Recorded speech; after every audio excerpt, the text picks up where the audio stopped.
Bismillahirrahmanirrahim. Assalamualaikum warahmatullahi wabarakatuh. Perkenalkan, nama saya Muhammad Dikro Al-Hafizi dengan nomor NIM 21109000038. Program Studi Manajemen Pendidikan Islam, Fakultas Agama Islam, Universitas Nurul Jadid. Oke, baiklah. Sebelumnya video ini dibuat untuk menempuh tugas ujian akhir semester pada mata kuliah Ilmu Al-Quran. Pada video kali ini saya akan membahas seputar kemukjizatan Al-Quran. Dengan pertanyaannya ialah, apa sajakah bukti yang menyebabkan Al-Quran itu menjadi mukjizat terbesar bagi umat muslim di seluruh dunia? Sebelum saya menjawab tentang bukti-bukti kemukjizatan Al-Quran, saya terlebih dahulu akan menjelaskan apa itu mukjizat. Mukjizat secara bahasa ialah berasal dari bahasa Arab, yakni i'jaz, yang artinya melemahkan ataupun menetapkan kelemahan, yang pada pengertian umumnya ketidakmampuan dalam melakukan suatu hal.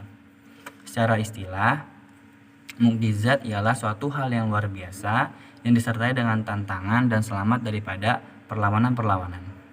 Menurut kitab Manla Khalqaton fi Ma'alama Bahisi fi Ulumil Quran, sang pengarang atau sang musonif menulis tentang mukjizat, yakni mukjizatun hiya amrun khariqun lil 'adah maqrunun bit tahaddi salimun 'anil mu'aradati, yang artinya bahwa mukjizat itu ialah sesuatu hal yang luar biasa yang di luar nalar manusia pada biasanya, maqrunun bit tahaddi dekat dengan tantangan-tantangan, dan salimun 'anil mu'aradati dan selamat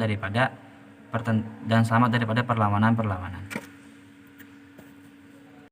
Selanjutnya mengenai bukti kemukjizatan Al-Quran itu sendiri, Rasulullah pernah menantang orang-orang Arab, yang dimana orang-orang Arab ini pada masa itu sangat handal, sangat fasih dalam berbicara atau melantunkan, yang rata-rata mayoritas daripada orang-orang Arab pada saat itu ialah penyair. Dari segi kefasihannya dan penyampaian balaghahnya itu sangat indah. Sampai suatu saat Rasulullah pernah menantang mereka untuk menandingi Al-Quran, yakni yang pertama menantang mereka dengan membuat Al-Quran sepenuhnya, menunjukkan hal yang menyerupai Al-Quran secara Al-Quran sepenuhnya.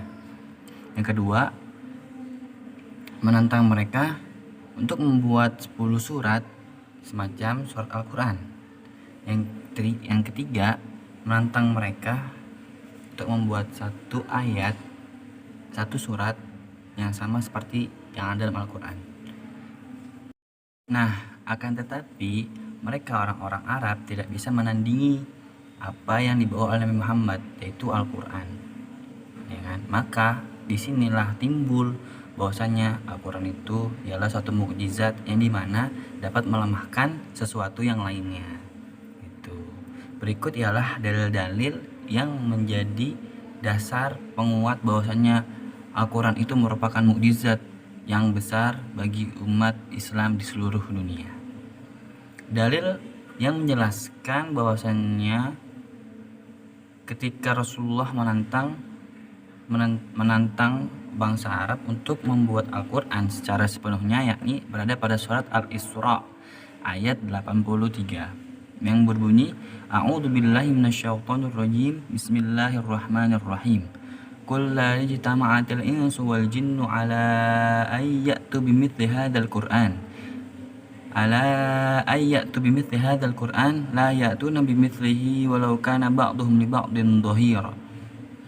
Yang artinya ialah, sesungguhnya jika manusia dan jin berkumpul untuk membuat sesuatu yang serupa dengan Al-Quran, maka mereka tidak akan mampu untuk membuatnya, walaupun jin dan manusia di situ saling membantu satu sama lain.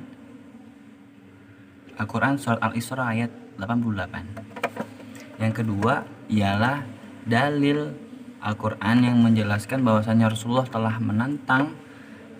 menantang bangsa Arab, orang-orang Arab, untuk membuat 10 surat yang semisal Al-Quran. Berikut ayatnya ialah daripada surat Hud ayat 14 dan 15. Mohon maaf, ayat 13 dan 14 yang berbunyi A'udzu billahi minasyaitonir rajim. Bismillahirrahmanirrahim. Am yaquluna iftarah Qul fa'tu bi'ashri suwarin mithlihi muftariyatin wad'u man istata'tum min dunillahi in kuntum shadiqin. فإن لم يستجيبوا لكم فاعلموا أنما أنزل بعلم الله وأن لا إله إلا هو فهل أنتم مسلمون. Skip. Yang artinya ialah bahkan mereka mengatakan kepada Muhammad bahwasanya Muhammad telah membuat Al-Quran itu, telah dibuat-buat oleh Nabi Muhammad. Maka katakanlah, jikalau demikian, datangkanlah 10 surat yang sekiranya sama dengan Al-Quran, dan ajaklah siapa saja di antara kalian yang sanggup selain Allah, jika kamu orang-orang yang benar. Maka jika mereka tidak memenuhi ajakanmu atau tantanganmu, maka katakanlah bahwasannya Al-Quran itu diturunkan dengan ilmunya Allah dan tiada Tuhan selain Dia. Maka maukah kalian berserah diri ataupun maukah kalian untuk masuk Islam? Al-Quran Surat Hud ayat 13 dan 14. Lalu yang selanjutnya ialah dalil yang ketiga. Dalil yang membahas tentang bahwasanya Nabi Muhammad telah menantang orang-orang Arab untuk membuat satu surat yang semisal dengan surat yang ada dalam Al-Quran, yakni Allah berfirman dalam surah Al-Baqarah ayat 23 yang berbunyi A'udzu billahi minasyaitonir rajim. Bismillahirrahmanirrahim. Wa in kuntum fi raibin mimma nazzalna 'ala 'abdina fa'tu bi suratin min mithlihi wad'u syuhadaakum min dunillahi in kuntum shadiqin. Yang artinya ialah, dan jika kamu meragukan Al-Quran yang kami turunkan kepada hamba kami yaitu Nabi Muhammad SAW, maka buatlah satu surat yang semisal dengannya, yakni dengan Al-Quran, jika kamu termasuk orang-orang yang benar. Al-Quran Surat Al-Baqarah ayat 23. Nah, itulah dalil-dalil yang menjelaskan, yang membuktikan bahwasannya Al-Quran itu merupakan mukjizat terbesar bagi umat muslim di seluruh dunia. Maka demikianlah pula pembahasan tentang kemukjizatan Al-Quran yang dapat saya sampaikan. Semoga apa yang saya sampaikan dapat bermanfaat bagi saya pribadi dan bagi kalian semua. Kurang lebihnya mohon maaf. Syukran ala husni ihtimamikum. Wassalamualaikum warahmatullahi wabarakatuh.